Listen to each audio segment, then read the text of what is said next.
वाह, you can expect them. हाँ जी, welcome back. ये वक्त है मेरा, आप लोग देख रहे हैं।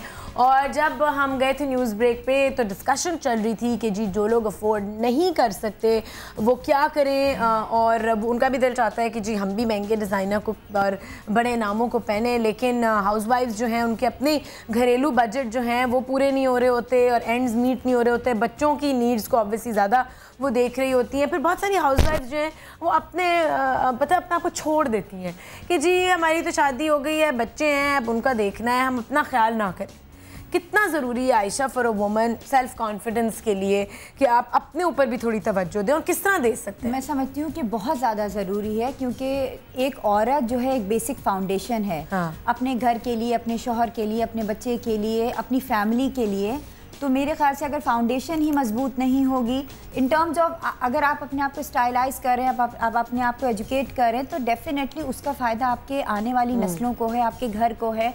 आप बेहतरीन तरीके से अपने आप को मैनेज कर सकते हो, अपने घर को भी चला सकते हो अगर आप खुद जो हो ना पुरसुकून हो गया और खुद आपने अपने आप को इतना स्ट्रॉन्ग किया। जी, एंड इट्स वेरी इंपॉर्टेंट कि जब तक आप खुद अच्छा फील नहीं करते, आपकी नेगेटिविटी आप बढ़ेगी, आपका ये प्रोजेक्शन आपके बच्चों पे आएगा, आपकी फैमिली पे आएगा, कॉन्फिडेंस आपका मारा जाएगा। इसलिए इट्स बहुत ज़रूरी है ये, बल्कि तो सबसे आई थिंक इम्पॉर्टेंट पार्ट है कि औरत नहीं, हर एक को अपना ख्याल रखना आपकी जिम्मेदारी है। ये बिकॉज हमें एक ही बॉडी मिली है और इसका अगर आप ख्याल नहीं करेंगे तो किसी और ने नहीं करना, किसी और ने नहीं करना। आपकी जिम्मेदारी है कि ये आप जितना ज़्यादा चला सकते हैं तो आप उसको इतनी इंपॉर्टेंस दें कि ख्याल रखें और उसको मेंटेन करें। और अगर आप ऊपर से अच्छे लग रहे हैं एक्सटर्नली, तो अंदर से भी अच्छा फील करेंगे जब लोग आपको कॉन्फिडेंस आपका बढ़ जाता है। नहीं होंगे, खुश नहीं होंगे, तो आपके फेस के ऊपर आना शुरू हो जाता है। That's true. अच्छा Ayesha, being a woman, Pakistan में अपना इंडिपेंडेंटली अपना बिजनेस रन करना, फैमिली को भी चलाना, अब तो माशाल्लाह आपका बेटा भी है, कितना मुश्किल था और आपको फैमिली की सपोर्ट मिली। माशाल्लाह आप बहुत लकी हैं कि आपके पास एक बहुत सपोर्टिव आपके हस्बैंड है। Exactly. राइट। हमारे मुल्क में बहुत कम मर्द हैं जो चाहेंगे कि उनकी बीवियां कुछ करें निकल के, या उनसे ज़्यादा नाम कमा लें, या उनसे ज़्यादा फेमस हो जाएं, या इंटरेक्ट कर रही हैं लोगों के साथ, सोशली लोगों से मिल रही हैं। चाहे आप एजुकेटेड तरीन तबके में भी चले जाएं, वहाँ भी मर्द नहीं चाहेंगे कि औरत जो है वो ज़्यादा जो है एक्सपोज हो जाए, एक्सपोज हो जाए या मुड़ के सवाल कर ले या कुछ कर ले। राइट। मैं इस मामले में माशाल्लाह अल्हम्दुलिल्लाह बहुत ज़्यादा लकी रही, क्योंकि मैंने अपनी फैमिली से ही ये सब चीज़ें ली। मेरे father Pakistan steel cadet college and Petaro के प्रिंसिपल रह चुके हैं। क्योंकि वो एक एजुकेशनिस्ट थे, तो हमने एक बिल्कुल आर्मी लाइफ एक की तरह की ज़िंदगी गुजारी। कोई ग्लैमरस नहीं, बड़ी सिंपल, क्योंकि आपको पता है कि वहाँ पे जो बैरिक्स होती हैं, जिस तरीके के घर बने होते हैं, वो भी बड़े सिंपल, बड़े बेसिक्स होते हैं। और हमें इजाज़त नहीं थी कि हम 9 बजे के बाद घर निकल सकते हैं। हमें ये भी याद नहीं कि शायद हमारा कोई स्कूलिंग लाइफ के अंदर कोई ऐसा दोस्त हो जो आज तक हमारे साथ हो। तो बहुत टफ हमने लाइफ गुजारी, लेकिन मुझे अपनी माँ की बहुत ज़्यादा सपोर्ट मिली।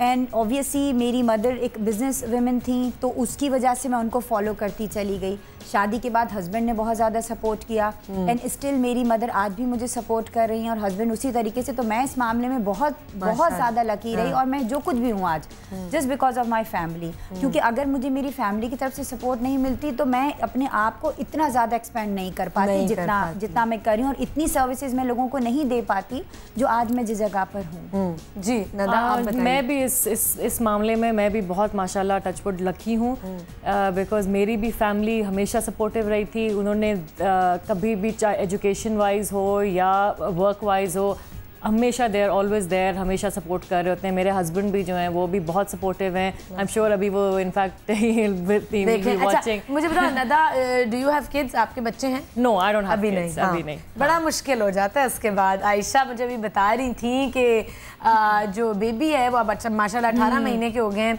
हर चीज़ में हाथ डालना है, और हर सबसे जगह डेंजरस पार्ट ये होता है कि जब बच्चे चलना शुरू करते हैं तो वो चलते नहीं, वो डायरेक्ट दौड़ना शुरू करते हैं। हाँ। और फिर ये होता है, और मेरा स्टूडियो देखा है स्पेशली, क्या होता है कि सारा महल है, तो वो तो कहता होगा मैं हर चीज को शीशा है, पूरा टोटल शीशा, उसमें सिर्फ कॉलम है, बाकी से वहाँ पे शीशे के सिवा कुछ नहीं है।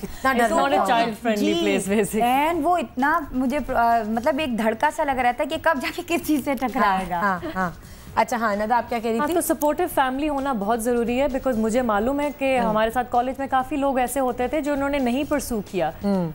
इनफैक्ट मैं फैशन और टेक्सटाइल स्टूडेंट्स को पढ़ाती भी रही हूँ काफ़ी अरसे, एंड उनमें भी काफ़ी जो लड़कियाँ थी उनका यही था कि जी वो ग्रेजुएट तो कर गए बट वो फिर घर में ही है, बिकॉज प्रोफेशनल लाइफ खत्म ही है, कोई है ही नहीं basically professional life. So it's a waste. मतलब आप पढ़ लिख के कुछ ना कुछ करना, स्पेशली आजकल के महंगाई के दौर में, इट्स वेरी इंपॉर्टेंट। बिल्कुल सही।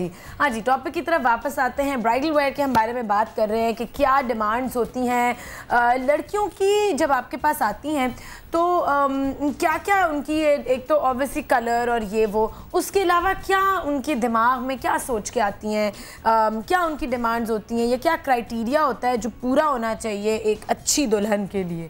कॉन्फिडेंस भी चाहिए, स्किन भी अच्छी लगे, ज्वेलरी भी अच्छी हो, तो क्या क्या उनकी डिमांड्स होती हैं? देखिए थोड़ा सा जो हम जिस तरीके से क्लाइंट को डील कर रहे थे वो थोड़ा सा डिफरेंट एक वे है। लाइक अगर आप स्किन से रिलेटेड बात करते हैं, आप लुक्स से रिलेटेड बात करते हैं, तो मैं हमेशा अपनी ब्राइड्स को कहती हूँ कि उनकी पैम्परिंग मैं एटलीस्ट 3 मंथ्स पहले स्टार्ट करा देती हूँ। क्योंकि देखिए शादी के दिन, मतलब माइयों, मेहंदी, शादी, वलीमे में तो आप मेकओवर करवा के आप अपने आप को बेहतरीन कर सकते हैं, लेकिन उसके बाद आप सुबह मियां देखेगा जी। तो मैं हमेशा अपनी ब्राइड से यही कहती हूँ कि ऑब्वियसली अब ये लकीली उनके लिए एक अपॉर्चुनिटी है कि वो इस चीज़ को अवेल कर सकते हैं, तो उनके स्किन ट्रीटमेंट्स, उनकी बॉडी लग्जरीज जी बिल्कुल। तो वो क्या होता है कि एटलीस्ट 3 महीने के टाइम के अंदर उनके बालों का टेक्सचर, उनका कॉम्प्लेक्शन, उनकी जितनी बॉडी सर्विसेज एंड लग्जरीज हैं वो इतनी अच्छी माशाल्लाह हो जाती हैं कि वो, क्योंकि देखिए इट इज़ नॉट नेसेसरी कि मेकओवर किया हुआ है तो आप अच्छे लग सकते हो, आप एक अच्छी नाइस स्किन के साथ, एक नाइस टेक्सचर के साथ, बालों के साथ भी आप अच्छे लग सकते हो। सो हम उनको इस तरीके से उनकी पैम्परिंग स्टार्ट करते हैं। देन जब क्लोथिंग लाइन की बात आती है तो हम पूरे ट्रूसो दे रहे होते हैं ब्राइडल्स के, एंड चूंकि वहाँ पे कलेक्शन बहुत ज़्यादा है, सो दैट्स वाई क्लाइंट को जो है ना पिक करने में और सोचने में इतना टाइम नहीं लेता कि डिसीजन ले रहा है, अच्छा सोच रहा है, जा रहा है, आ रहा है। हम पूरा एक ट्रूसो बनाते हैं कि इस पैकेज के अंदर आपको आपके 5 जोड़े जो हैं डेली वेयर, 5 जोड़े आपके जो हैं इवनिंग के, 5 जोड़े आपके डिनर्स के, फिर 5 जोड़े आपके थोड़े से हैवियर के, आपकी अगर कोई शादियों के बाद क्लोज कोई शादियाँ आ रही हैं तो आप उसमें पहन सके, तो आपकी एक पूरी कंप्लीट वार्डरोब। अच्छा, उसके अलावा ज्वेलरी भी अब आप लोग करते हैं, जूते मैचिंग, वो कोई अब टेंशन नहीं है कि जी क्लच मैचिंग करना है तो जूते मैचिंग लेने, वो सब कुछ हैंडल हो जाता है। तो लोग अमूमन ये सारी सर्विसेज आपसे लेते हैं या सिर्फ कुछ? ज़्यादातर लोग नहीं, मैक्सिमम ये होता है कि सारी सर्विसेज लेते हैं, क्योंकि देखिए मैं आपको एक चीज़ बताती हूँ कि आपके पास अगर पैसा है या आपका एक सर्टेन बजट है जो आपने अपनी शादी के लिए फिक्स किया हुआ है, वो आपने कहीं भी स्पेंड आउट करना है, तो वाई नॉट कि एक आप ऐसी जगह पे जाके करें कि जहाँ पर आपका ट्रस्ट लेवल एक तो बना हुआ है, दूसरा आपको ये पता है कि क्वालिटी ऑफ प्रोडक्ट जो है वो आपको वो चीज़ मिल रही है जो आप लेकर आए हुए हैं अपने जहन में। तो मेरे ख्याल से ये this is the best part कि एटलीस्ट क्लाइंट, आने वाले क्लाइंट को ये एक सेटिस्फेक्शन है कि yes we are precious to us. तो ये थोड़ा सा एक अच्छा जी, एक सरप्राइज कॉल है आपके लिए आयशा। देखते हैं कौन है। अस्सलाम वालेकुम। अस्सलाम वालेकुम, हाउ आर यू? बिल्कुल ठीक। ओह, अस्सलाम वालेकुम से पहचान लिया कि कौन है? पहचानेगी कैसे नहीं पहचानेगी वो भाई। आयशा के हस्बैंड ने फोन किया जी, इमरान साहब ने, कराची से। कैसे हैं इमरान? अल्लाह का शुक्र, अल्लाह का शुक्र। Very nice show going on, माशाल्लाह माशाल्लाह। Thank you. To the conversation and everything and I was like can I put a few words into it if you don't mind? बिल्कुल बिल्कुल, लेकिन कोशिश करें इमरान की उर्दू में कहें ताकि सब सुन सकें। हाँ जी, उर्दू में बात करेंगे हम। हाँ जी, मादरी जबान में। बिल्कुल। वो देखें, जब से एक लड़की बड़ी हो रही होती है ना बचपन से, तो उसका एक माइंड सेट हुआ होता है कि आप देखें भी शादियों के अंदर भाग दौड़ कर रहे होते हैं कि मैं ऐसा जोड़ा पहनूंगी, मैं ऐसा जोड़ा पहनूंगी। तो माँ बाप जो होते हैं बेटियों के लिए बचपन से पैसा जमा कर रहे होते हैं कि उनकी शादी पे किस तरीके से खर्चा किया जाएगा, किस तरीके से हम करेंगे। तो this is an event that nobody wants to, you know, जितना बाप कर सकता है। अगर वो किसी डिजाइनर के पास जाता है तो कहता है बेटा अच्छा चलो 50,000 और डालने, चलो मैं अरेंज कर लेता हूँ तुम्हारे लिए, कहीं से तुम कर लो। मगर एक कॉन्सेप्ट जो अभी एक लेडी ने भी फोन किया था थोड़ी देर पहले, और उन्होंने मुड़ के बोला कि जी आप हमारे लिए बहुत महंगी हैं। ये कॉन्सेप्ट जो है, आई थिंक ये जो मार्केट के अंदर लोग बैठे हैं उन्होंने खुद बनाया हुआ है कि डिजाइनर्स महंगे हैं। ये क्यों नहीं आते डिजाइनर्स के पास और आकर के देखें और आके बोलें कि अच्छा हमारा बजट ये है, हमारे लिए आप कुछ बना के दें। वो डर इतना होता है और वो बना दिए कि अच्छा हम यही डिस्कस कर रहे थे इमरान ब्रेक में कि अगर आप बाजारों में भी चले जाएं, आप तारिक रोड पे आप वो राबी सेंटर चले जाएं, आशियाना चले जाएं, आप एक सिंपल जोड़े के लिए जो आपने शादी पे पहनना है, अगर कपड़ा लेना रेशमी तो 5-6 हज़ार से तो कपड़ा नहीं, काम का कपड़ा नहीं मिलेगा, ठीक है, और काम इतना महंगा कारीगर लेंगे तो पता नहीं कौन से ये जोड़े फिर बन जाते हैं। भी at the end of the day वो चीज आपके पास नहीं मिल पाती जो आप सोचे हुए होते हैं। वो this is what I am saying, why not come to a designer. Even आप जो अभी लेडी ने फोन किया था, हमारा जो बजट है वो डिजाइनर के पास क्यों नहीं आते हैं और पूछते हैं डिजाइनर से कि जी मेरा बजट ये है, can Ayesha make something for me in this, मैं पहनने मांगती हूं। आई एम श्योर आयशा ये नहीं कहेंगी कि नहीं जी आप चली जाएं, मैं नहीं बना सकती आपके लिए। हम ऑफर कर रहे हैं, ready to wear bridals available है हमारे किया हुआ है। अच्छा जी इमरान, सॉरी मैंने कहा ये कॉन्सेप्ट लोगों ने खुद क्रिएट किया हुआ है कि designers are expensive. No, designers are not expensive, they are over here for you. हाँ भाई, जो कहता है हमें 8 लाख का जोड़ा चाहिए, हमने लोगों को दिखाना है, हमने शो ऑफ करना है, तो आप क्यों नहीं बना के देंगे? वो एक सर्टेन स्पेसिफिक क्लास है कि जिसको केटर किया जा रहा है। अब वो सब तो नहीं ऐसे, अगर कोई कहेगा जी मेरा तो इतना, मैं तो 50,000 का जोड़ा अपनी बेटी के लिए बनवा सकती हूँ, पूरी जिंदगी से मैंने पैसे जोड़े, तो आई एम श्योर कि डिजाइनर्स उसको भी केटर कर लेंगे। That's what I mean, कि हम, मैं जब बजट मांगती हूँ, आप लोग इतने सब अच्छे लग रहे हैं माशाल्लाह माशाल्लाह। थैंक यू, सबको लंबी लंबी उम्रें दें और खुशियां दें। Thank you Imran, and you all take care of yourself and thank you for supporting your wife, क्योंकि बड़े मैं कहूँगी वो भी अप्रिशिएट करूँगी कि यू नो बहुत सपोर्टिव है इमरान। जब भी आपके किसी इवेंट पे आते हैं, जब आपकी बहन की शादी हो रही थी उस पर भी यू नो पूरा साथ होता है, और ये बड़ा ज़रूरी है हमारे माशरे में, एक मेल नॉमिनेटेड सोसाइटी में। जी नदा क्या कह रही जो मैंने पहले बात की थी, जो इन्हीं के उस पर जो ये अभी फ़ोन पे उन्होंने कहा कि डिज़ाइनर के पास आएँ, और जो मैंने पहले बात की थी कि जी अपना बजट, अगर आप अपना बजट क्लैरिफाई कर दें कि हमारा इतना बजट है, तो then the designer will tell you कि जी इस बजट में हम कर क्या सकते हैं आपके लिए, कि हम ये कि व्हाट एग्जैक्टली हम आपको ऑफर क्या कर सकते हैं इस बजट में, एंड देन आप डिसाइड कर सकते हैं कि आपको वो चाहिए कि नहीं चाहिए, यू नो। तो इट्स इजी, इट्स वो कोई मुश्किल चीज़ नहीं है। अच्छा, बात हो रही थी कि वही कि सब कुछ एक रूफ के अंदर आ जाता है। अच्छा, इंटीरियर्स फर्नीचर उसमें भी आप लोग डील कर रहे होते हैं, वो क्या ट्रेंड्स हैं आजकल? लाउड बहुत, क्या लोग चाहते हैं इलेबोरेट हो उनके ब्राइडल रूम या नहीं? मेरा तो खैर एक सिग्नेचर स्टाइल है कि मैं ज़्यादातर वाइट के अंदर ही प्ले कर रही होती हूँ जो भी होता है, क्योंकि देखिए वाइट एक ऐसा आपको कैनवस होता है कि आप उसके अंदर मिनिमम भी कोई चीज़ अगर आप इन्हांस करते हैं तो वो बहुत अच्छी लगती है। सो कोशिश हमारी यही होती है, क्योंकि देखिए वेडिंग रूम के लिए भी, एक ब्राइडल रूम के लिए एक सर्टेन बजट होता है, एक फैमिली का, कि इसके अंदर हमने इस तरह का बेड होगा, ये होगा, लैम्प चाहिए हैं, देन और दूसरे से, लेकिन हम पूरे वॉशरूम्स, पूरी उनकी जितनी भी सामान होता है, एक एक चीज़ कि उसमें हम मतलब इस तरीके से होता है कि अगर एक छोटा सा रूम है तो हम उसके अंदर एक छोटी सी डाइनिंग टेबल भी हम अरेंज करते हैं, देन पूरे वॉशरूम्स हम डेकोर कर रहे होते हैं। तो वो ऑब्वियसली, क्योंकि देखिए किसी फैमिली के किसी बंदे के पास इतना टाइम नहीं होता कि वो इन छोटी छोटी चीज़ों को के ऊपर तवज्जो दे, तो हमारी याद रखे। तो हमारे पास तो चूंकि एक पूरी वर्किंग बनी हुई होती है, तो हम उस लेआउट के ऊपर काम कर रहे होते हैं, तो बहुत आसान हो जाता है।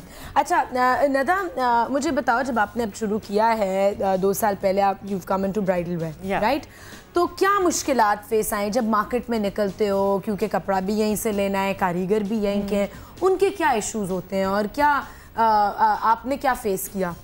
देखिए, मेरा जो है सबसे ज़्यादा जो एक्सपेंसिव चीज़ होती है ब्राइडल्स में, वो होता है वो एम्ब्रॉयडरी होती है, इट्स नॉट द फैब्रिक, वो एम्ब्रॉयडरी होती है, ठीक है, के ऊपर जो काम होता है। बिल्कुल। अब आप जब कटिंग कॉस्ट में जाते हैं, बिकॉज डिफरेंट, जब आप मार्केट को केटर करते हैं, तो उसमें जब आप सस्ता करने लगते हैं तो आप या काम में कमी करते हैं, और कपड़े की लुक तो बाद में, आप कपड़ा इज द लास्ट थिंग जिसको आप कम करते हैं। काम में आप कमी करते हैं, काम के मटेरियल स्टोन्स में इधर उधर थोड़ी कमी कर दी, कपड़े में प्योर से आप मिक्स में आ जाते हैं, you know, things like that.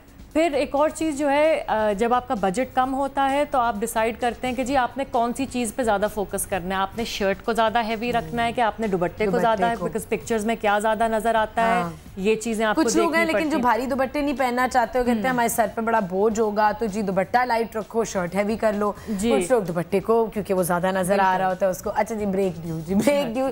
Sorry नाजरीन, ब्रेक आ गई है और ब्रेक के बाद यहीं से कंटिन्यू करेंगे। बड़ी अच्छी मेरे ख्याल में एक इशू पे बात हो रही थी कि कहाँ आप कम कर सकते हैं अपने जोड़े को देख के। तो ब्रेक लीजिए और वापस आते हैं, ये वक्त है मेरा।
वेलकम बैक नाजरीन, ये वक्त है मेरा, आप लोग देख रहे हैं। और ब्रेक से पहले हम बात कर रहे थे कि जी क्या क्या मुश्किलात होती हैं।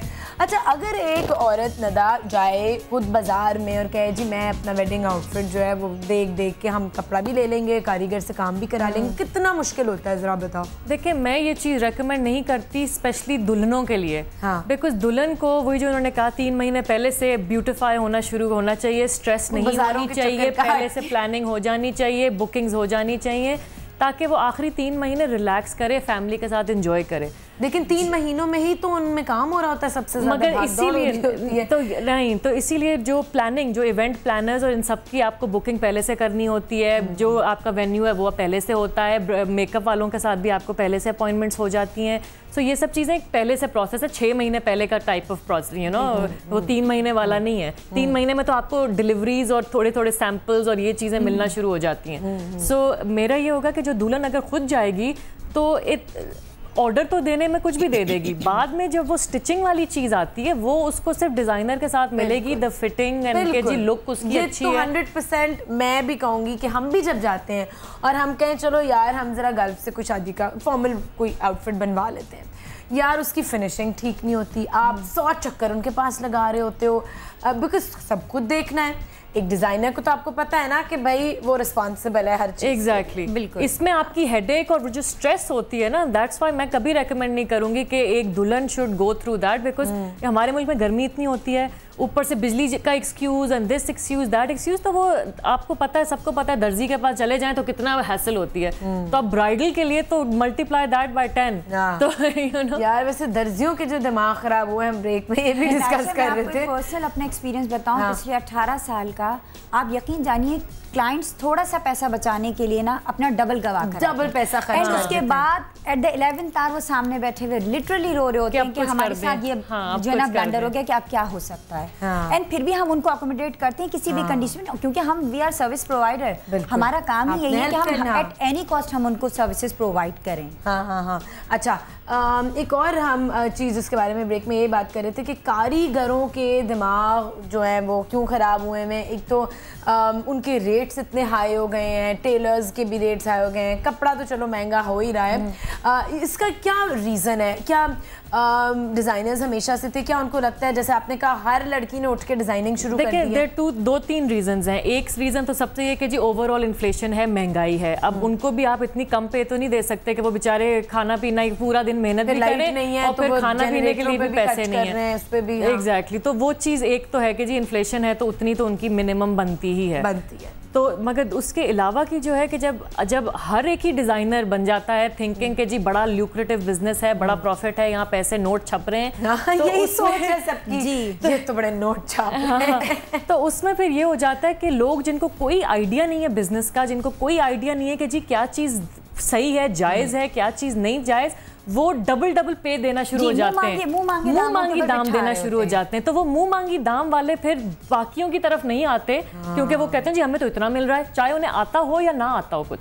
बिल्कुल, उनकी चाहे स्किल लेवल वो है कि नहीं है, बिसाइड्स द पॉइंट, उनको इतना मिल रहा है, वो उससे नीचे नहीं आएंगे। अच्छा, पहले के ट्रेंड्स में और आज के ट्रेंड्स में क्या फ़र्क आप देखती हो इन द लास्ट 10 years के? काम किस तरह का अब लोग चाहते हैं? एक ज़माना था जब धक्के से भरे हुए कपड़े हों, या अब होता है कि जी चकोटे का काम भी लोग पसंद कर रहे हैं, जो सस्ता होता है और अच्छा भी लगता है। तो क्या ट्रेंड्स हैं आजकल? देखिए बीच में क्या हुआ था कि 2002 से लेकर 2007 तक बहुत लाउड काम होते थे और बहुत ज़्यादा हेवीली इम्बैलेंस्ड हुआ करते थे। लेकिन फिर जस्ट बिकॉज ऑफ मीडिया, मैं इस चीज़ का सलाम मीडिया को करती हूँ कि मीडिया की इतनी अवेयरनेस की वजह से हमें क्लाइंट को डील करने में बहुत आसानी हुई कि दे नो कि उन पे क्या अच्छा लगेगा, उनको क्या पहनना चाहिए, किस तरीके का दिखना चाहिए। तो अब काम थोड़ा सा मिनिमलिस्टिक हो चुका है एंड उससे क्या हुआ कि लोगों के वैसे भी बजट वाइज भी अगर आप बात करें, हालांकि इस दौर में बहुत महंगाई है मगर उसके बावजूद भी डिज़ाइनर्स ने अपने प्राइस रेट जो है ना टैक्स नहीं बढ़ाए, हमारे टैक्स और कम होते चले गए, बजाय इसके कि आप कपड़ा मार्केट के अंदर जाके देखें, कपड़ा इतना एक्सपेंसिव होता चला जा रहा है, लेबर एक्सपेंसिव होता चला जा रहा है, इलेक्ट्रिसिटी एक्सपेंसिव है, मतलब हर कदम के ऊपर कुछ ना कुछ एक्सपेंस है। मगर उसके बावजूद भी ट्रेंड्स बहुत ज़्यादा सेटल्ड हुए हैं फैब्रिकेशंस में, कलर पैलेट में और सबसे बढ़ के काम वाइज। हाँ, तो क्या काम आजकल आप कहेंगी सबसे ज़्यादा? तिल्ले का काम भी वापस आ रहा है। अब क्या हो रहा है कि मेटल्स के ऊपर ब्रोचेस का काम ज़रा ज़्यादा इन्हांस है, छोटे छोटे मोटिव्स के साथ जो है ना काम को इन्हांस किया जा रहा है कि छोटी सी चीज़ को जो है हाईलाइट करके और पूरा गारमेंट, सिंपल बेसिक गारमेंट को हाईलाइट कर दिया जाता है। देखिए काम तो हमेशा से जो था, काम अब जो करना शुरू, जो मैं हमेशा से पिछले जब 10-15 साल से जो मैं इस फील्ड में हूँ, मैं हमेशा लोगों से कहती थी काम होना ही मिनिमल चाहिए।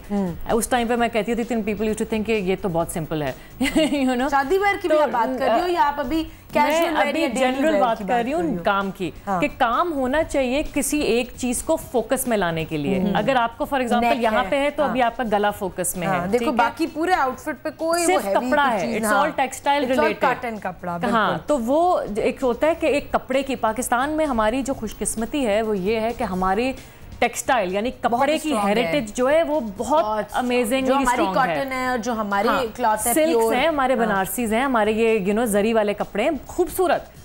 इसमें जब हम आते हैं तो हमें इनके साथ खेलने में हम बहुत कुछ कर सकते हैं। इनमें आप रंग भी अच्छे चढ़ा सकते हैं, इनमें आप जस्ट कपड़ों के डिफरेंट टेक्सचर्स को आप साथ खेलें तो आप बहुत कुछ कर सकते हैं। तो उसके ऊपर फिर आप काम थोड़ा बहुत, जिस तरह आपने अभी आउटफिट पहना है, थोड़ा बहुत काम है गले पे। एंड देखो मैं ये आउटफिट जो है ये पहन के आराम से एक शादी पे जा सकती हूँ। एग्जैक्टली, बिल्कुल एग्जैक्टली। लेकिन हम लोग ये कहते हैं, a lot of the people जो हैं वो नहीं ये कहते, वो कितना भरा हुआ। अब जिस तरह लाइक अब सिटी वाइज टेस्ट डिफरेंट है, विद इन पाकिस्तान डिफरेंट है, कंट्री वाइज। लाहौर का माइंडसेट क्या है, कराची में क्या? मेरे ख्याल में कराची में कम काम थोड़ा सटल है, पसंद करते हैं। लाहौर वाले, लाहौर का मैं एक छोटी सी बात कहूंगी, कराची और इस्लामाबाद का टेस्ट काफी सिमिलर है। इस्लामाबाद में भी लोग जो है इस टाइप की चीज पहन के they like it. Lahore, Peshawar, Faisalabad, ये सब जो है they like bright and gaudy and you no भर के। लाहौर की मुझे एक बात बड़ी पसंद है कि वहाँ की मिट्टी चूंकि जरखेज है तो वहाँ के लोगों को बहुत कलर्स,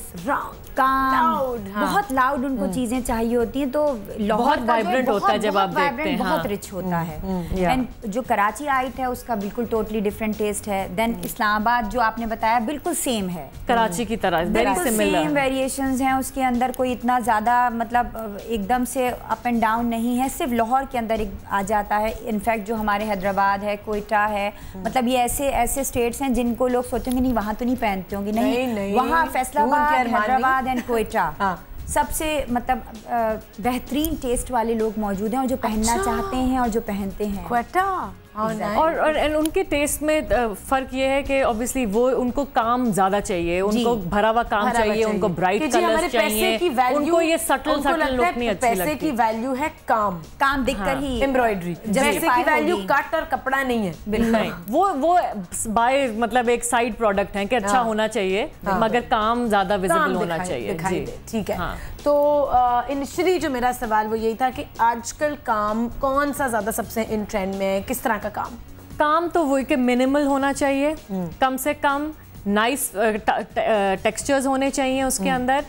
मैं जो कर रही हूँ, मैं मोस्टली सिमिलर, मतलब एज इन के अगर हम सीक्वेंस का काम कर रहे हैं तो हम सीक्वेंस के साथ ही मे बी एक आध और मटेरियल यूज करें। अच्छा, ब्राइडल वेयर में भी सीक्वेंस इस्तेमाल हो रहे हैं अब? हाँ, स्टोन्स के साथ सीक्वेंस, पर्ल्स, हम बंचेस की, हम अपने खुद मोटिव्स बनाते हैं, हम खुद वो हर चीज़ का। तो उसमें फिर आपने जो जौन सी भी लुक, अब वही लाइक आई सेड, क्योंकि हमारा नंबर 1 प्रायोरिटी है इसके बजट क्या है, तो उस बजट के हिसाब से फिर आपका मटेरियल चेंज होता है। हाँ, और फिर हम लोग ये भी देखते हैं कि जी ज्वेलरी क्या है, बिकॉज ज्वेलरी के साथ भी क्लैश नहीं होना चाहिए, वो भी लाइक हेवी ज्वेलरी है तो गला भरा हुआ ना हो, तो वो भी तो होते हैं ना लोग के भरा हुआ गला है, उसके ऊपर 6 सेट पहन लिए, बिल्कुल बस दिखाना है लोगों को। फिर वही चीज है ना कि आपके पास 6 सेट तो पहन लिए, फिर वहां पे काम करने की क्या जरूरत है, वो तो फिर मतलब कुर्ता पहन ले, तो थिंग्स लाइक दैट कि वो फिर आपको बैलेंस एक देखना होता है। सो मैं इसीलिए उनसे फिर ज्वेलरी का भी कहती हूँ कि अगर आपने लेके नहीं आनी तो कम से कम तस्वीर जरूर लेके आए उसकी, बिकॉज आई नीड टू सी कि वो आप वो भी पहन के, तो आई नो कि कहाँ पे आपका बैठा जरूरी है, ज्वेलरी कैसी होगी। सो उससे फिर हम आपका गले का शेप और वो सब डिसाइड होता है। बट एज यू आस्किंग कि जी काम किस किस्म का है, तो काम हमारा जो है, मैं तो 1 ऑफ अ काइंड टाइप काम में बिलीव करती हूँ कि आपने अगर मटेरियल बीड्स हैं तो सिर्फ बीड्स। अभी जो मैं काम नया वाले सारे जो मेरे काम पिछले आई वुड से 6 महीने से जो काम मैं कर रही हूँ वो ये इसी टाइप के हैं कि जी एक ही मटेरियल में फोकस करो एंड उसको अच्छी तरह डिजाइन्स एंड उसमें जाओ, उनको मोनोक्रोमैटिक कर लो या कॉन्ट्रास्ट कर लो, जो भी करना है दैट्स अप टू यू, लेकिन एक ही वो मिक्स झमझम, बिकॉज़ वो फिर लुक नहीं अच्छा। अनोखी डिमांड या रिक्वेस्ट किसी क्लाइंट की या उनकी कोई वो कि जी हमें तो ये चाहिए, कोई बहुत ही अनोखी चीज़ इंसिडेंट पेश आया हो जिसमें किसी क्लाइंट ने आके इंसिस्ट किया हो कि नहीं मुझे ये चाहिए और आपको फिर सुनना पड़ा हो, या कोई ऐसी कोई इंटरेक्शन हुआ हो? sure होते तो हैं, मगर एक जो अभी मेरे दिमाग में आ रही है वो ये है कि one client was, because obviously हर डिफरेंट साइड की साइज एंड शेप की ब्राइड्स आती हैं, सो आपको एंड हर ब्राइड का एक constant, I am sure you also know this कि मैं पतली हो जाऊंगी, अभी ये जो है ना ये साइज नहीं, इससे एटलीस्ट 2 महीने बाद मैं पतली हो चुकी होंगी तो आप टाइट बना। हाँ, सो यू नो तो एक इसी तरह टाइप के थे कि तो मैंने तो साइज लिखा and you know I just smiled and I said sure मैं नोट कर लेती हूँ, एंड सो उनका ये था, she was insisting on wearing a gharara with a short shirt and she was a very very heavy lady. तो जो heavy होती है उनको लंबी, बिल्कुल ऑब्वियसली उनको शॉर्ट शर्ट नहीं आप पहन सकते बिकॉज आपकी सारे जो वनरेबल पार्ट्स हैं वही नजर आते हैं। इसमें भी बाद में डिस्कस करेंगे कि डिफरेंट साइजेस पे क्या कट होना चाहिए। हाँ, सो उनको मुझे बहुत मुश्किल से मैंने उनके साथ डील किया, फिर उनको मैंने वो बड़ी मुश्किल से डिज़ाइन करके उनको मैंने एक ज़बरदस्ती एक लत से ऊपर एक सेकंड शर्ट पहनाई जो कि वो खुली हो आगे से, मतलब एक सर्टेन पॉइंट के बाद, और तो फिर जाके वो आई अग्रीड कि जी अच्छा ठीक है आप छोटी दे दें, वरना उनके साथ I found it very difficult कि एक औरत को कन्विंस करना, क्योंकि वो घर से डिसाइड करके आते हैं और आपको ये अच्छा नहीं लगा। हाँ, बिकॉज उनको मैंने तो अपनी तरफ से सारे बता दिए पॉइंट्स, बट जब उनकी बहन and mother and you no relatives जो भी वो आपस में डिसाइड, तो उन्होंने एक चीज़ कुछ देख ली और उनको वो चीज़ पसंद आ गई और बस वो फिर उससे उन्होंने टस मस नहीं होना। So you know so it was very difficult and अच्छा एक कॉल लेते हैं, फिर आयशा आपसे पूछती हूँ कोई क्रेजी इंसिडेंट के बारे में। जी नाजिया हैं, कहाँ से? इस्लामाबाद से। अस्सलाम वालेकुम। जी नाजिया कैसी हो? ठीक ठाक, आप कैसी हैं आयशा बाजी? Fine thank you. किस आयशा से बात करना चाह रही हो? आपसे, आयशा से। अच्छा तो बताओ क्या कहोगी, शो देख रही हो? शो आपका मुझे बड़ा अच्छा लग रहा है और स्पेशल टाइम निकालती हैं आपके शो के लिए और बड़ी अच्छी लगती हैं आप, आपके ड्रामे भी मैं सारे देखती हूँ। तो मैंने ये पूछना था, मेहंदी और बारात और वलीमे के लिए कौन सा ड्रेस, कौन से कलर अच्छे लगते हैं? कौन से कलर अच्छे लगते हैं होंगे? अच्छा लेकिन देखो नाजिया स्किन पे भी डिपेंड करता है कि जो बहुत गोरे लोग होते हैं उन पे ब्राइट खिलते हुए कलर्स उनको अच्छे लग रहे होते हैं, उन पे एक्चुअली मोस्टली हर कलर ही अच्छा लग रहा होता है, तो लाइट कलर्स भी अच्छे, लेकिन मोस्टली हमारे मुल्क का रंग है व्हीटिश, ठीक है, उस पे तो ये डिपेंड करता है कि आपका रंग क्या है। फिर साइज, कुछ कलर्स हैं जो लोगों को मोटा दिखाते हैं, कट किस तरीके का है ना, डार्क कलर्स आपको पतला दिखाते हैं, लेकिन इस पे बात जरूर करते हैं, ठीक है? Thank you. पहले तो कोई क्रेजी इंसिडेंट बताएं आयशा। क्रेजी इंसिडेंट्स ऐसा कोई ख़ास तो नहीं, लेकिन वो एक्सपीरियंस मेरे लिए बहुत अच्छा था और उसके बाद फिर मैंने बार बार वो एक्सपीरियंस किया। एक फैमिली मेरे पास आई थी और उनकी मदर की तरफ से या नानी की तरफ से कोई सत लड़ा था एंड उसके अंदर रियल एमरल्ड थे एंड यू नो दैट कि रियल एमरल्ड एक कैरेट भी इस वक्त तकरीबन 50,000 रुपीज़ चल रहा है एंड वो उस वक्त का इतना रेयर वो एमरल्ड से कि वो अब शायद मिलते भी नहीं हैं। अच्छा। तो वो लेकर आए, उन्होंने कहा कि ये एमरल्ड हमें जोड़े पे लगाने थी एंड ये जोड़े पे लगाने हैं। एंड वो मैंने सारे एमरल्ड्स जो हैं उनके जोड़े के ऊपर लगाए और ऑब्वियसली वो एक इतना खूबसूरत एक्सपीरियंस था कि जब वो गारमेंट उनके सामने आया तो वो कोई मतलब अंत को वो चीज़ बनी थी। एंड ऑब्वियसली इतना ज़्यादा उसके अंदर एमरल्ड्स नहीं थे, कोई तकरीबन 120 के करीब उसमें से निकले। एंड वो जस्ट हमने नेकलाइन के अंदर, वो नेकलाइन भी कोई इतना खूबसूरत बना था। And it's a jacket style long gown था with a full sleeve Chinese high collar. तो वो लग रहा था कि जैसे किसी क्वीन का, किसी प्रिंसेस का वो चीज़ बना है। तो वो एक्सपीरियंस मेरे लिए बहुत खूबसूरत था और मुझे बड़ी खुशी भी हुई कि मेरे क्लाइंट ने इतना मुझ पे ट्रस्ट किया कि उन्होंने ज्वेलरी दी कि आप इसमें से निकाल कर और फिर मैंने उनसे कहा कि आप मुझे अपने ज्वेलर से निकलवा के ला के दीजिए एंड देन वो फिर पीसेस लगाए। Very different. जी बिल्कुल। अच्छा, कोई बुरा एक्सपीरियंस हुआ हो किसी क्लाइंट के साथ कि लास्ट मिनट पे उन्होंने कहा, जैसे आप कह रही थी नदा कि जी हम पतले हो जाएंगे आप थोड़ा कम बना दें और ना फिट आई हो कपड़ों में? नहीं, ऐसा कुछ नहीं होता क्योंकि हमारे फिटिंग चलती रहती है। 3 रनिंग ऑर्डर्स होते हैं, 3 ट्रायल्स के बाद ही कुछ होता है। और चूंकि ब्राइडल्स हमारे सारे बॉडी फिटिंग मेजरमेंट्स के ऊपर होते हैं तो बहुत रेयर केसेस ऐसे होते हैं कि उसके अंदर अगर ऑल्ट्रेशंस निकलती भी तो 1.5 इंचेस, इससे नहीं। और कभी किसी का जोड़ा या ऑर्डर लेट हुआ हो? नॉट एग्जैक्टली, माशाल्लाह शुक्र है, क्योंकि मैं अभी नाम तो नहीं लूंगी, ऐसे बड़े बड़े डिजाइनर्स हैं जो दोस्त भी हैं हमारे और उन्होंने टाइम पे जोड़े। अब सोचे आपके अरमान है, आपका एक जिंदगी में एक शादी आती है उस पर जोड़ा ही नहीं मिल रहा और स्ट्रेस लेवल, वो ब्राइड का स्ट्रेस मिला ही नहीं, तैयार ही नहीं हुआ टाइम मुझे भी याद आया, उन्होंने सू किया फिर जाके कोई केस कर दिया कोर्ट में। जी, और एक एक्सपीरियंस अभी मुझे याद आया कि एक सैलून के अंदर, बहुत बड़े सैलून के अंदर बहुत ही बड़े डिजाइनर का, अब ब्राइड का आप सोचिए कि नॉट जल गया, आप ये सोचिए कि ब्राइड का दुपट्टा चोरी हो गया।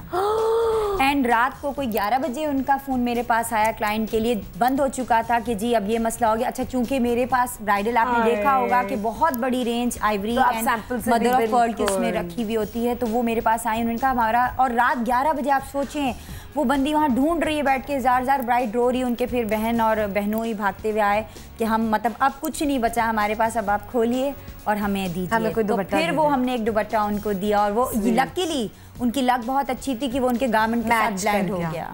How nice. तो ये एक बड़ी क्रेजी होती है। ये भी होता है कि आपने मेकअप की बुकिंग कराई होती है, बड़ी ज़रूरी है पहले ट्रायल कराना, आप जाते हैं और आपको वो नहीं मिलता जो आप चाह रहे हैं। मैंने ब्राइड्स को रोते हुए देखा है, वो बैठी रो रही हैं, कह रही है नहीं इतना बुरा मेकअप है, मुंह धुला लिया है, घर से किसी ने फिर मेकअप कर दिया है, यू नो, बड़े बड़े क्रेजी बेचारी ब्राइड्स के साथ। इसलिए फिर मेकअप का ट्रायल होना चाहिए, they should have a trial run पहले। लेकिन कुछ बड़े बड़े सैलून्स ऐसे भी ऑपरेट कर रहे हैं जहाँ पे लाइनें लगी होती हैं ब्राइड्स की और उनको वो पैम्परिंग नहीं मिल रही होती। ठीक है, बड़े सैलून तो जा रहे हैं, लेकिन ये सोच के जाया करें कि देखें जस्ट बिकॉज आपने उस सैलून का नाम आपको चाहिए कि जी वहाँ से हमने मेकअप कराया है, ये भी देख लें कि आप कितनी कंफर्टेबल हैं। मुझे तो लगता है कि अगर आपकी फैमिली में कोई मेकअप अच्छा करता हो, बहुत अच्छा करता हो और आप नहीं भी करवा सकते हैं, आप उससे करा लें। क्या जरूरत है कि आपने बड़े सैलून में जाके रोना है जाके, यू नो, या फिर इतना ट्रस्ट होना चाहिए, माहौल देख के आना चाहिए कि ब्राइड्स किस तरह बैठी हुई हैं, उनके साथ क्या ट्रीटमेंट है, बिहेवियर है लोगों का। दैट्स व्हाई हम अपने सैलून में एक पहला जो होता है ब्राइड का, अगर आप कंफर्म अपॉइंटमेंट होता है तब भी हम एक ट्रायल देते हैं, तभी ट्रायल देते हैं। एंड ट्रायल के ऊपर आप वहीं आप जस्टिफाई कर लेते हो कि आपके क्लाइंट की क्या नीड है, उसकी क्या डिमांड है, उसके ऊपर हम मे भी पॉसिबल कभी कभी हम जो है ना गलत अज्यूम कर रहे होते हैं कि उसके ऊपर ये हेयर स्टाइल अच्छा लगेगा, तो और क्या होता है कि देखिए डिफरेंट लाइटिंग होती है, सैलून की लाइटिंग डिफरेंट होती हैं, आपकी जो वेडिंग इवेंट है उसकी वहाँ उस जगह की अरीना की लाइटिंग अलग होती है, तो हमें वो चीजें बैलेंस करनी पड़ती है। इसीलिए वो यूजुअली पूछते हैं कि आपके इवेंट कहाँ पे है, इंडोर है, आउटडोर है, किस किस्म की लाइटिंग है। प्लस मेकअप भी मैटर करता है कि जोड़ा आपका बहुत भारी हो तो आप तो लाउड मेकअप करा लें। देखिए ये सारी चीजें वाइस वर्सा है। मैं हमेशा क्लाइंट को एक चीज रिकमेंड करती हूँ कि don't go with the very elaborated और भारी चीज़ों के ऊपर जाइए। आप अगर हल्का जोड़ा ले रहे हैं तो भारी ज्वेलरी ले लीजिए, तो भारी ज्वेलरी है तो आप जो है ना हल्का आप जो है ना जोड़ा ले लें, एंड देन फिर मेकओवर उसके हिसाब से करें कि हर चीज़ ब्लेंड इन हो सके, अलग अलग ना हो। अच्छा जी, ब्रेक पे चलते हैं, ब्रेक से वापस आएंगे, आखिरी ब्रेक है हमारी, उसके बाद शो खत्म होगा, तो जल्दी जल्दी कॉलर भी हमारे साथ लाइन पे हैं, लेकिन कॉल ब्रेक के बाद आपकी लेते हैं। ये वक्त है मेरा।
जी वेलकम बैक नाज़रीन। अभी जो आप तस्वीरें देख रहे थे स्क्रीन पे वो नदा के डिज़ाइंस थे, आमना शेख ने शूट की हुई है। अच्छा, ये इसमें से एक ब्राइडल वेयर था मैंने देखा, ये क्या है? ये थोड़ा no, it's not casual. इसमें सही पता नहीं लग रहा, but it is formal. It has a lot of work on it. It's not casual at all. ये ब्राइडल है? ये ब्राइडल है, but obviously इसमें दुपट्टा वगैरह नहीं हमने डाला हुआ, वो हाँ इसमें सिर्फ हमने शर्ट एंड वो दिखाया हुआ है। ये जो है again wedding wear formal outfit, but not for the bride necessarily, for you to just go to a wedding, शादी पे जाने के लिए। अच्छा, स्लीव्स की लेंथ क्या आजकल सबसे ज्यादा कॉमन है? बाजू जो आस्तीने हैं 3/4 मोस्टली लोग बहुत पहनते हैं। मुझे हाफ स्लीव से तो नफरत है। एग्जैक्टली नफरत, या तो स्लीवलेस हो या इतना हो। मेरे पास अगर ब्राइड्स आती हैं कैप स्लीव्स या मेगा स्लीव्स की रिक्वायरमेंट लेके या 8-9 इंचेस, मैं ब्लंटली उनको रिफ्यूज कर देती हूं कि सॉरी, क्योंकि आपके बाजू मोटे लगेंगे। इधर आप या तो अगर स्लीवलेस पहनते हैं तो एक और चीज ये है कि जो स्पेशली जो बाहर होती हैं लड़कियां, इनका वो होता है कि जी हमने स्लीवलेस नहीं पहनना, तो हमें इतना सा जरूर दे दें, कैप स्लीव जरूर दे दें। अब कैप स्लीव देने को तो हम लोग दे देते हैं, उसमें सिर्फ एक ये होता है जो हम उनको फिर अगेन शोल्डर्स की बात आ जाती है, शोल्डर्स आप ब्रॉड लगते हैं, बाजू और मोटे लगते हैं। हाँ, सो वो it unless you are very skinny तो उसमें तो अच्छा लग जाता है वो, बट अगर थोड़ा सा भी यहाँ पे है आपका हेल्दी तो देन वो बुरा लगता है। तो उसके लिए सबसे जो सेफ मैं कहूंगी वो ये है, प्लीज इस लेंथ के लिए ना जाएं आप। 3/4 is a very slimming look actually. अच्छा जी, कॉलर है हमारे साथ, कौन है जी? अस्सलाम वालेकुम। ज़ेबा कैसी हैं?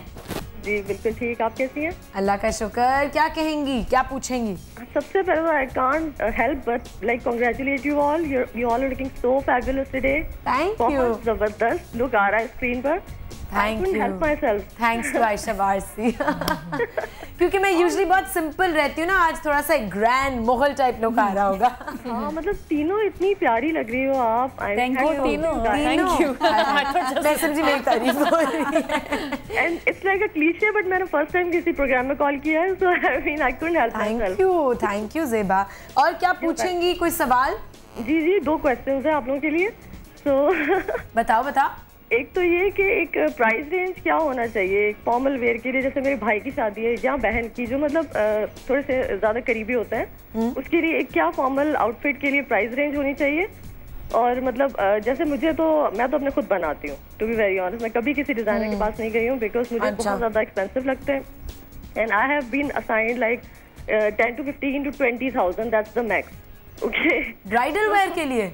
हाँ, नहीं ब्राइडल नहीं, खुद पहनने के लिए वेडिंग वेयर। अच्छा, कि जो शादी पे जा रहे हैं, ठीक है। हाँ, तो मतलब obviously it's not that much, तो मतलब मुझे उसी में करना होगा। नहीं, इसमें भी मिल जाते हैं, 20-25 में अच्छे खासे मिल जाते हैं, ये अच्छी रेंज है। अच्छा, तो सवाल क्या है कि यार जहाँ पे भी जाओ तो 30 से ऊपर की बात होती है। तो ये मुझे पूछना है कि आयशा और नदा से अगर मतलब मुझे बनवाना हो तो इस रेंज में जो भी मेरी मतलब रेंज है उसमें वो fit very easily, very easily आपका बन जाएगा। और दूसरा ये था कि मेरी बॉडी टाइप जो है it's like I am very slim, लेकिन मुझे सिर्फ थोड़ा सा टमी का प्रॉब्लम कभी कभी हो जाता है जब एक्सरसाइज छोड़। अभी इस पे बात करते हैं। मैं बॉडी टाइप पे आ रही थी कि डिफरेंट साइजेस की औरतों को किस तरह के कट्स पहनने चाहिए। थैंक यू, बहुत शुक्रिया ज़ेबा। अच्छा, वो क्या पूछा पहले? उन्होंने पूछा कि एक फॉर्मल आउटफिट अगर मैं शादी पे जा रही हूँ तो कितने का होगा? आयशा आप बताएं। फॉर्मल आउटफिट डिपेंड करता है, इसमें फॉर्मल आउटफिट के अंदर भी 2 से 3 रेंज आ जाती हैं। जो हमारी मिनिमम रेंज होती है लाइटर फॉर्मल में वो 12,000 से 18,000 तक की रेंज में होता है। देन थोड़ा सा अगर आप उसको और हैवी कर दें तो वो 18,000 to 28,000 की रेंज में आ जाता है। जो हमारी सबसे इवनिंग वेयर में जो बहुत हायर एंड के ऊपर एक्सपेंसिव रेंज है, दैट वन इज 38,000 तक की। ठीक है, ग्रेट। तो उसके अंदर बहुत अच्छा आपको, जिसमें बहुत प्योर फैब्रिक्स, आपको बहुत अच्छी embroidery, perfect cut, perfect finishing and perfect stitching. That's amazing. I think मेरा भी सेम रेंज जो वेडिंग वेयर के हैं वो स्टार्ट होते हैं 12 to 18,000 में। एक है slot, then the other range is starting from 18 and it goes to 25, और फिर 25 टू अबाउट 50 तक का वो, मगर वो तो बहुत एक्सपेंसिव वाला। अगर जो ये बात कर रही है 20 तक में इनको अच्छा खासा आउटफिट मिल जाएगा। अच्छा 3 मिनट रह गए लिटरली शो खत्म होने में। बॉडी टाइप की, क्योंकि पाकिस्तानी बॉडी टाइप ये है कि हिप हैवी, टांगे भी हैवी, थाइज हैवी, जनरली एक हैवी जो आप आम औरत को देखें वो होती है, पतली बहुत कम ही होती हैं या फिर बहुत स्किनी होती हैं। बिल्कुल। अच्छा तो इन्होंने कहा ये बहुत पतली हैं। आयशा क्या कट इनको फ्लैटर करेगा? पेट की थोड़ी प्रॉब्लम है। देखिए इसमें इनसे कहें कि जो भी है थोड़े से पैनल्स के साथ ये लें, बहुत ज़्यादा फ्लेयर ना दीजिए, ताकि इनका जो अगर ये अंडर साइज हैं तो थोड़ा सा एक एवरेज एक इनको नज़र आए। और पैनल्स में अगर इनको टमी का प्रॉब्लम है तो उसके अंदर ये पैनल्स के अंदर शेप दें तो वो बेस्ट रहेगा। अभी एक फैशन बहुत अजीब सा चल रहा है कि जिसके अंदर लोगों ने अगर ओवरवेटेड औरतें हैं तो वो उन्होंने बेतहाशा पैनल्स एंड लंबी लंबी शर्ट्स पहन ली जो कि सूट नहीं करती। नहीं वो और मोटी लग रही है। हद तक आप जो है ना उसको अपने ऊपर। अच्छा मैं इसमें ये ऐड करूंगी कि जिनका टमी होता है उनको यहाँ सामने अगर वो थोड़ा गैदर्स दे दें, प्लीट दे दें, ताकि ऊपर से बेसिकली टमी के ऊपर फैब्रिक आ जाता है काफी सारा और वो कवर हो जाता है और वो बेसिकली फ्लेयर में निकल जाता है, ऊपर से शेप हो और ऊपर से हमेशा शेप ओवरऑल मोटी है वो क्या करें? लंबी चीज पहने, लंबी पहने, लेकिन go with the straight cut. Straight cut मैंने भी यही नोटिस किया। वो फ्लेयर ना पहने, शर्ट लें, कोशिश करें कि कॉलर्स के साथ हो ताकि उनके शोल्डर्स, उनके आर्म हैवी। और एक और चीज, वो ऊपर से पैनल्स उनके कलर में डिवाइड नहीं होने चाहिए, बिकॉज वो उनकी बॉडी को और मतलब शो ऑफ करता है, इट शोज के ब्रॉड है। एक ही कलर पैलेट रखना चाहिए। हाँ, इट शुड बी मोनोक्रोमैटिक। और फिर वो कि जी डार्क कलर्स पहने पतले लोग तो हाँ, वो तो यूजुअल है कि वो तो जी it works, it actually works. White पहनेंगे तो और थोड़े बड़े लगेंगे। खैर white is such a beautiful colour. Anyways जी क्लोजिंग का टाइम आ गया। बहुत शुक्रिया आप दोनों का, बड़े मजे की बातें हुई, बड़ा कुछ पता चला, लोगों से भी इंटरेक्ट किया। Thank you Ayesha, good luck. शुक्रिया आपका कि आप लोगों ने शो के ऊपर बुलाया और बहुत मजे का शो है, it was a real honour. Thank you Nada. बिल्कुल। और नाजरीन हम आपको कल मिलेंगे। फेसबुक पेज ये वक्त है मेरा पे जाइए, अपनी फीडबैक दीजिए ywhm@cnbcpakistan.com ये मेरा ईमेल एड्रेस है। ईमेल्स भी करें अपनी सजेशंस के लिए और ऑफ कोर्स कॉल्स तो आप करते ही हैं रोज। तो कल मिलेंगे with a brand new topic and brand new guest के साथ। खुदा हाफिज़।